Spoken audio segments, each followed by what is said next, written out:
गर्मी का दिन था। सुबह की खिली धूप में एक टिड्डा बड़े मजे से घास पर फुदक रहा था। वो बड़ा खुश था और उस खुशी में गा रहा था, नाच रहा था और जिंदगी के मजे ले रहा था। एक और जहां टिड्डा अपनी मस्ती में लगा हुआ था, वहीं दूसरी ओर एक चींटी अनाज के एक दाने को पीठ पर ढोकर अपने बिल में ले जा रही थी। जब चींटी आंट टिड्डे के पास से गुजरी तो टिड्डे ने उसे अपने पास बुलाया और कहा, प्यारी चींटी, आओ मजे करें। लेकिन चींटी ने मना कर दिया और अपने काम में लगी रही। वो पूरे दिन कड़ी मेहनत कर एक एक कर अनाज का दाना खेत से उठाकर अपने बिल तक ले जाती रही। अपनी मस्ती में डूबा टिड्डा चींटी को देखता और हंसता। वो बार बार उसे अपने पास बुलाता और कहता, प्यारी चींटी, तुम क्यों इतनी मेहनत कर रही हो? आओ कुछ देर आराम करो, मेरा गाना सुनो। गर्मी के लंबे और उजले दिन हैं, ऐसे खूबसूरत दिन इस तरह से मेहनत करते हुए क्यों बर्बाद करना? चींटी बोली, मैं ठंड के मौसम के लिए भोजन इकट्ठा कर रही हूँ। मेरी सलाह मानो तो तुम भी ऐसा ही करो, वरना बाद में पछताओगे। अभी से ठंड के मौसम के बारे में क्यों चिंता करना? टिड्डा बोला, मेरे पास पर्याप्त भोजन है और ठंड का मौसम तो अभी बहुत दूर है। उसकी तैयारी करने के लिए बहुत समय है।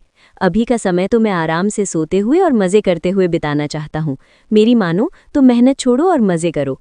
टिड्डे की बात पर ध्यान न देकर चींटी अपने काम में लगी रही। पूरी गर्मी मेहनत कर उसने अपने बिल में ढेर सारा अनाज इकट्ठा कर लिया, जो ठंड के दिनों में उसे काम आने वाला था।